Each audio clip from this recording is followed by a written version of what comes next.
lorsque la Côte d'Ivoire est attaquée, tout Ivoirien, tout citoyen ivoirien a le droit de défendre son territoire.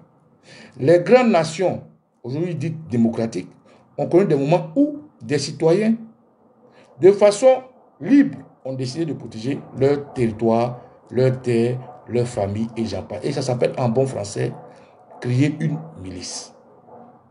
Aujourd'hui, l'expression milice est mal utilisée en fonction de d'où on regarde. Les gens pensent que l'expression milice est relative. Non.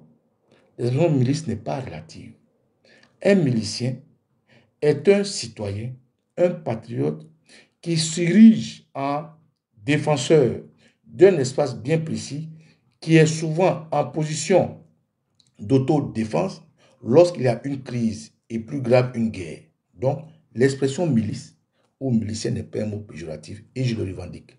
Baba Nicolo, les gens disent par amalgame que les miliciens de Gbagbo, Gbagbo n'avait pas besoin d'avoir des miliciens. Gbagbo avait une armée. Gbagbo n'avait pas besoin d'avoir des mercenaires. Gbagbo avait une armée.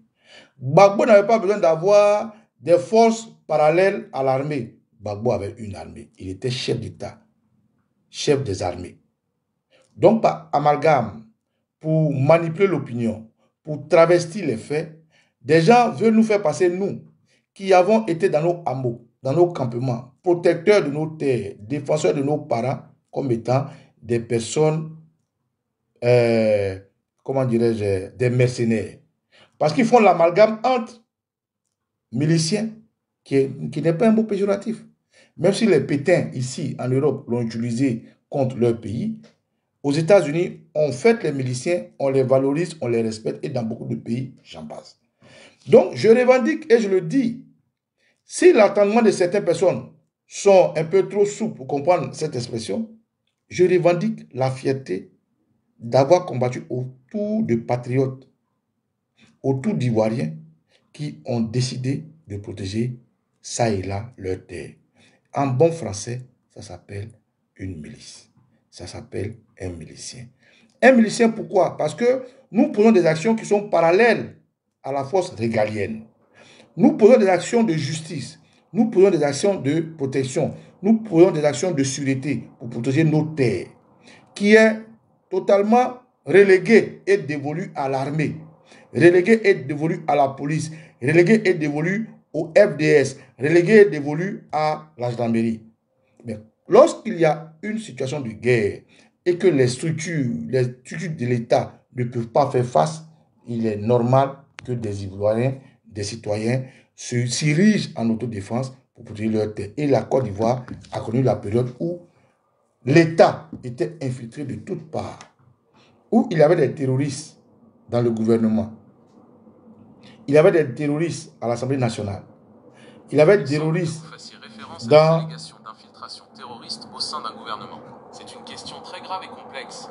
Historiquement, il y a eu des cas, ou du moins des allégations crédibles, d'infiltration par des groupes extrémistes ou terroristes dans diverses structures étatiques, y compris des gouvernements. Ces situations peuvent prendre différentes formes. Infiltration directe. Des individus ayant des liens ou des sympathies terroristes pourraient chercher à obtenir des postes au sein du gouvernement pour influencer des politiques, recueillir des informations sensibles ou faciliter des opérations. Corruption ou coercition. Des membres du gouvernement pourraient être contraints ou corrompus pour aider des groupes terroristes, souvent sous la menace ou en échange de bénéfices financiers. Idéologie partagée.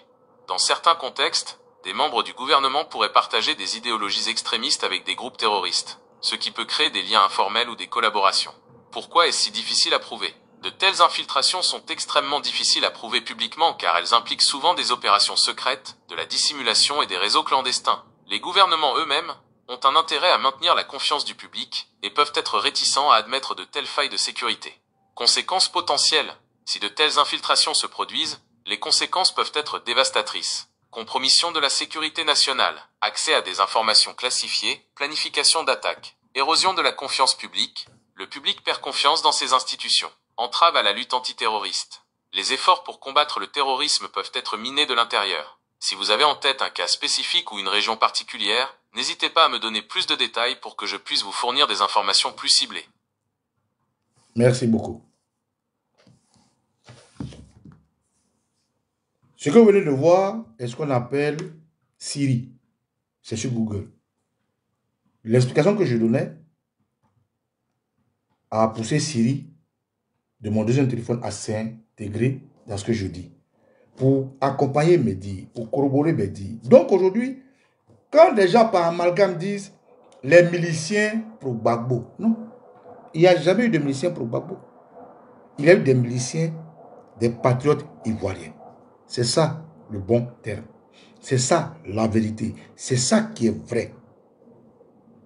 Il n'y a pas eu de miliciens Ouattara. On dit Ouattara. Ouattara n'avait pas de miliciens. En tant que qui Ouattara doit avoir des miliciens? Ouattara n'était pas armement installé au pouvoir quand on se battait. Quand on dit les forces pour Ouattara, mais c'est une hérésie de la raison. C'est une manipulation de l'information. C'est du terrorisme de communication. Mais Ouattara qui n'est pas chef d'État. Comment ça se fait que des médias du pays démocratique acceptent qu'on dise Ouattara et ses forces? Ça n'a pas de sens. Mais parce que la Côte d'Ivoire était attaquée par l'oligarchie mondiale, par l'impérialisme, par la France-Afrique.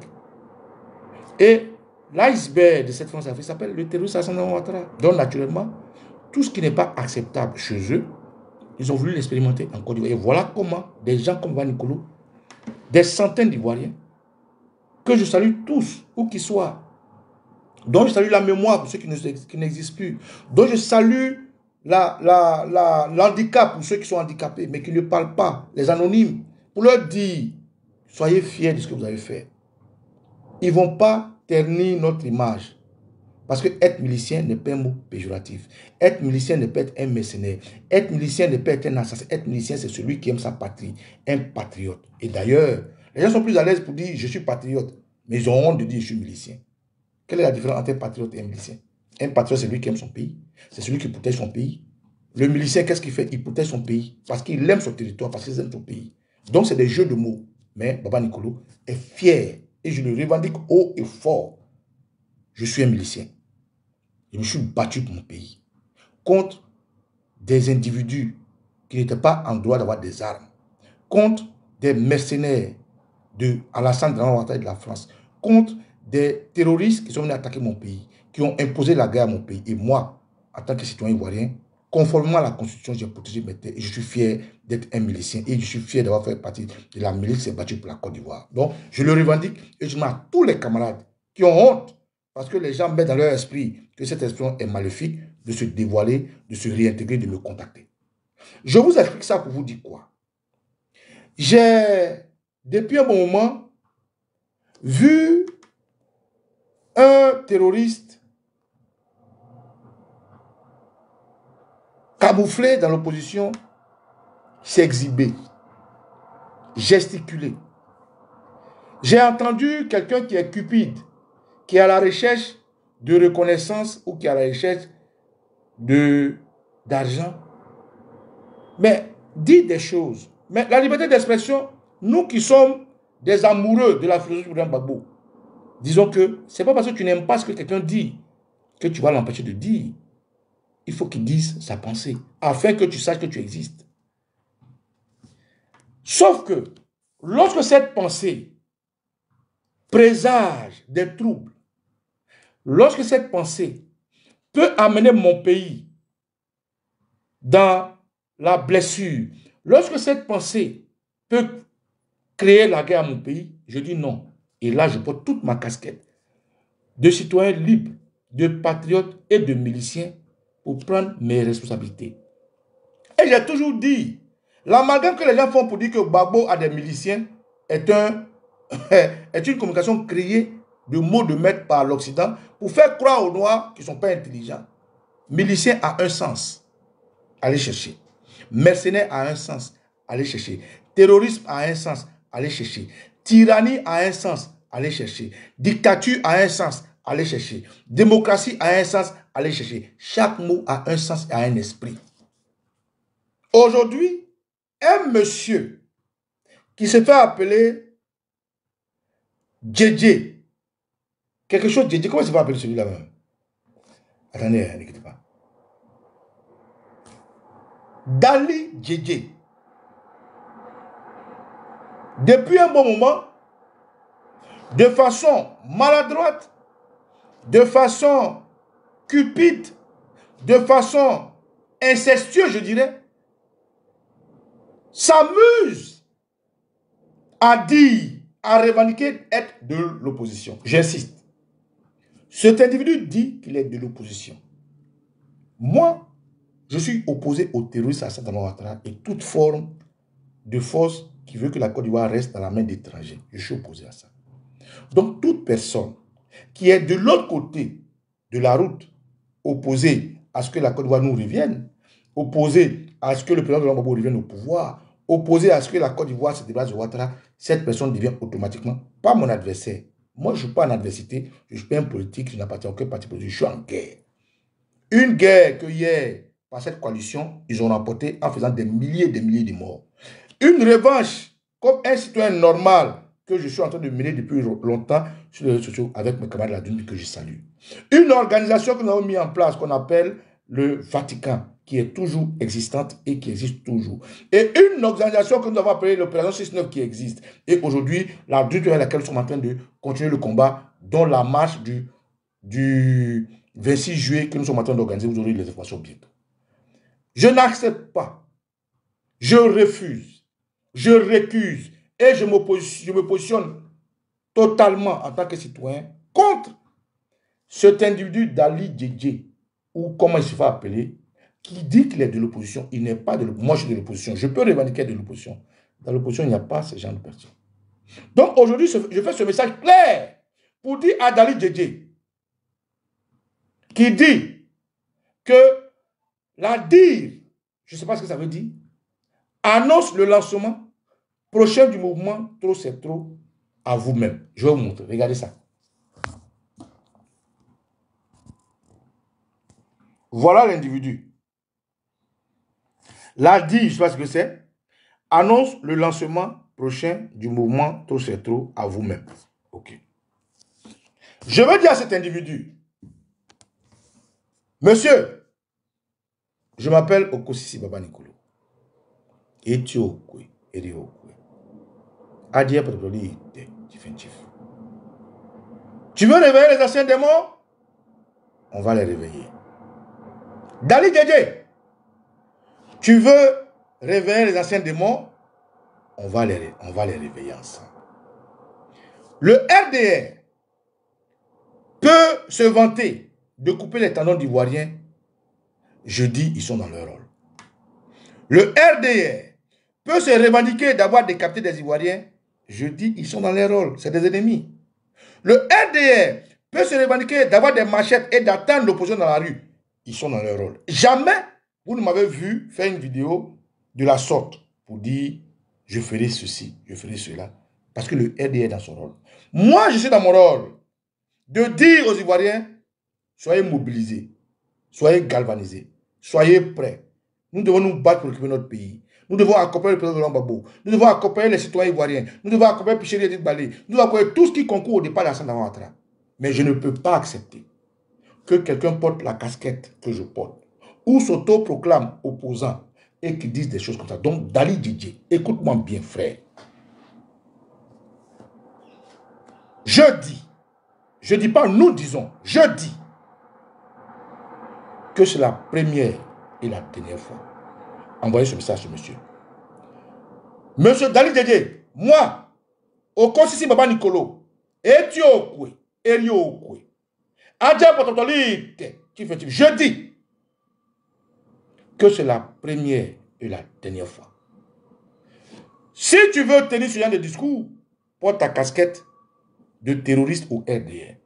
Tu verras que jamais tu ne me verras prendre ces postures. Si tu veux tenir ces discours pour créer les troubles, pour créer la chélie, pour créer l'amalgame ou pour tromper l'opposition, frère, prends ta casquette de RDR. Un opposant qui dit être en opposition, mais d'accord avec Ouattara, est quelqu'un de très dangereux et est celui-là qui va, parce que l'Afrique n'a pas encore atteint le niveau où les lettrés sont sur la bande pour créer les dissensions dans nos rangs. Alors, monsieur Dali Djedje, je dis, moi, Baba Nicolo, que c'est la première et la dernière fois. Si tu ne me crois pas, fais une autre sortie. Monsieur Dali Dédé, si tu ne me crois pas, je ne suis ni PPAC, ni PDCRDA, ni COGEP, ni RDA, ni GPS, ni MGC. Je suis un citoyen ivoirien. Je revendique être un milicien pour la Côte d'Ivoire parce que mon pays a été attaqué par des terroristes. Et je le revendique. En tant que patriote, parce que c'est le sens d'aimer sa patrie qui me donne toute cette force-là. Je dis, allez dire à M. Dali Dédé, Baba Nicolo dit, et partagez ce direct dans toutes les plateformes. C'est la première et la dernière fois que cet individu-là se revendique être opposant et de créer une structuration de trop c'est trop à vous-même. C'est la première et la dernière fois que cet individu-là dit que lui il est opposant, mais qu'il s'oppose aux opposants. Je dis, moi je dis, la prochaine fois que tu vas sortir encore pour dire tes balivernes, fais attention à tes arrières. Si tu ne me crois pas, reste en ligne, je vais te montrer quelque chose.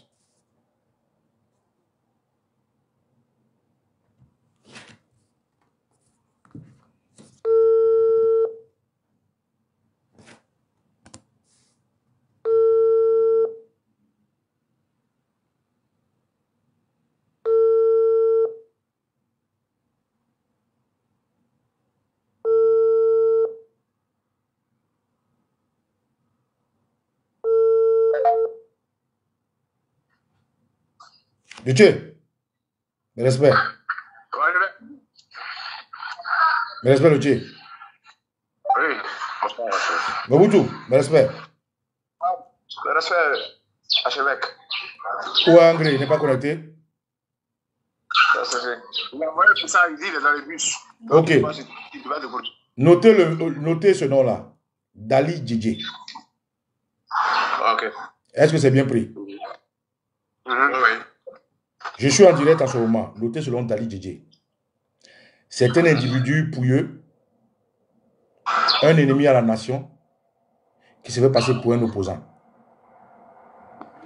Il fait passer dans la tête des Ivoiriens qu'il est un opposant, qui aime Ouattara, un opposant opposé aux Ivoiriens. Donc, réveillez toutes les structures du Vatican. Réveillez tous les enfants du cœur. Réveillez tous les scouts. Réveillez tous les archevêques. Et dites-leur de se tenir prêts. Nous irons chercher cet individu-là. S'il pense que lui, le terroriste à Ouattara, à travers les moyens d'être dans un bunker qui soit prêt. Après ce direct-là, nous allons faire une réunion très importante. Le code sera Dali Dédé. Est-ce que vous avez compris? Est-ce que c'est bien pris, Mobutu? Le Tché, c'est bien pris? Nous allons partir chercher cet individu chez lui. Et je le dis en direct pour qu'ils comprennent que moi, je m'appelle le Kosi Baba Nicolo. Et que ma patience, mon intelligence, mon patriotisme, ma bonne conduite a des limites. Et je le dis en direct, en modo pour que tout le monde sache. Monsieur Dali Dédé, c'est la première et la dernière fois que je vous vois faire une vidéo dans le corps de l'opposition. Vous pouvez voir une vidéo sur votre RDR. J'en ai cure. Parce que cette guerre, elle est métaphysique, elle est physique, elle est spirituelle. Ne venez pas encombrer l'esprit spirituel de nos combattants. Donc, le Vatican, je vous dis le code, c'est Dali Dédé. Réveillez toutes les structures. Je prendrai attache avec vous très bientôt. Et je tenais à vous appeler comme ça, pour qu'ils comprennent qu'on peut être placide sur des choses comme les éléphants. On peut suivre la lutte comme les leaders le mènent. On peut rester en train de nous battre. On peut éviter de trop parler, mais à un moment donné, il faut dire trop, c'est trop. Et ce Dali Dédé, c'est votre code. Et ça, le caporal chef que je suis là, je vous le donne. Prenez toutes vos dispositions. Prenez toutes vos attaches. Il faut me trouver où cet individu se trouve. Nous allons lui montrer que si il est RDR, qu'il soit RDR. S'il est opposant, qu'il soit opposant. On ne peut pas jouer le chien et la souris avec nous. Message est pris. Bien noté. Est-ce que le message est pris? Bien noté, c'est bien parti. Allô, allô. À tout à l'heure. Camarades, je fais ce direct en direct. sciemment. Je le fais en direct pour que ça serve de leçon à tout le monde. Moi, je suis comme vous. Moi, je n'ai plus de vie. Je suis tout à fait dévoué à la vie de la Côte d'Ivoire. Je ne vais pas accepter que où nous sommes arrivés à la fin de ce combat spirituel, longuement spirituel, gravement spirituel, des gens viennent jouer avec notre spiritualité. Je dis non. Et ce qu'il fait, il porte atteinte à la structuration de notre combat spirituel qui se met en place pour que les Ivoiriens se mettent ensemble. Voilà pourquoi je fais ce direct à cette position-là. Monsieur Dali Djedje, c'est la première et la dernière fois que je vous vois faire une vidéo où vous dites opposant et tenez ce genre de parole-là. La prochaine fois que je verrai une vidéo, la Côte d'Ivoire saura que je suis responsable de ce que personne d'autre ne fera ce genre de vidéo. Je suis Koussi Baba Nicolo et Tio Kwe et Rio Kwe. Hatim, pour ceux qui n'ont pas suivi ce qui se passe, Monsieur Zadi Djedje, qui est le compagnon même, l'ami même de Monsieur Charles Blé Goudé, a fait une sortie pour annoncer qu'il sortira un mouvement qui va s'appeler Trop c'est trop. En réalité, c'est quoi l'objectif? L'objectif, c'est de décrédibiliser le véritable mouvement Trop c'est trop qui est créé par le président Laurent Gbagbo pour tous les citoyens ivoiriens et dont il a envoyé une lettre pour que tout le monde regroupe ce mouvement-là pour mener des combats. Zadi Djedje, qui est maintenant utilisé par le RDR, vient créer le même mouvement pour causer la zizanie au sein de l'opposition. Et donc, nous aurons du mal à pouvoir nous situer. C'est dans ce sens que Koussi Baba Nicolo, dans cette vidéo, met en garde et il appelle pour dire que trop, c'est trop. Il ne faudra plus caresser tout le monde dans le sens du poil. S'il veut créer un mouvement trop, c'est trop, dans le sein du RDR, qu'il crée son mouvement au sein du RDR. Mais qu'il ne se fasse pas passer pour un opposant qui lutte contre les opposants. Parce que voici un individu qui se dit être opposant. Mais c'est lui qui vient créer un mouvement trop c'est trop contre l'opposition. Trop c'est trop pour dire quoi, pour faire quoi et pour qui. C'est là la question. Et donc ici, dans cette vidéo ici, Koussi Baba Nicolo exprime ici sa colère, sa frustration par rapport à cet individu qui a décidé de mener un combat contre l'opposition. Et pourtant, s'il veut mener un combat, il n'a qu'à se positionner de manière claire. Il nous dit qu'il est au RDR, qu'il est au RIDP. Mais j'ai envie de dire, Johnny Pacheco avait donné tous les détails depuis. Nous sommes aujourd'hui en train de vivre ce qu'il avait déjà dit, ce qu'il avait déjà annoncé. Quelqu'un vous dit lui-même, Johnny Pacheco, il était au RDR. Il a mangé avec eux. Il a marché avec eux. Il a fait des réunions avec eux. Il a fait des plans avec eux. Quand il sort de là, il vous dit Charles Blé Goudé est là-bas. Et que l'ami de Charles Blé Goudé, Zali Djedje, est aussi là-bas. Et vous continuez encore à avoir un doute. Voici donc l'ami de Charles Blé Goudé qui annonce qu'il sortira vraiment trop, c'est trop. Qu'est-ce qu'ils sont en train de faire? Depuis que les gens sont condamnés et qu'on dit que non, ils ne sont pas l'un dans la liste électorale, avez-vous vu M. Charles Blé Goudé crier avec frustration? Vous l'avez vu parler fort? Vous allez écouter Tidjan Tcham parler fort, Soro Guillaume parler fort, Laurent Gbagbo parler fort, mais lui, Charles Blé Goudé, il est toujours en mode je recherche la paix, je veux un plan B. En fait, il a tourné autour de plusieurs stratégies. Si vous le voyez encore aujourd'hui dire que non, je veux qu'on lutte pour les élections, c'est parce qu'il a peur d'être pris la main dans le sac. Sinon, il y a bien longtemps, il y a plus d'un an aujourd'hui, Charles Blé Goudé avait dit que lui, il aura un plan B à la Ousmane Sonko. Donc, nous ne savons pas à quoi il joue aujourd'hui. Nous ne savons pas à quoi il joue aujourd'hui. Quelqu'un qui a déjà dit, quand vous remontez lui-même ses propres vidéos, vous allez vous rendre compte qu'il y a trop de contradictions. Donc, c'est la même suite logique qui est là aujourd'hui. Avec son ami Zali Djedje. C'est la même suite logique. Ce qui se passe là, c'est exactement leur plan, leur option pour déstabiliser l'opposition. D'où cette vidéo de Koussi Baba Nicolo que je viens de vous partager. La team, partagez-la massivement pour que le monsieur lui-même puisse voir cette vidéo et comprendre que trop c'est trop. Et s'il est en train de s'amuser, bah, qu'il sache que les Ivoiriens, eux, ne s'amusent plus.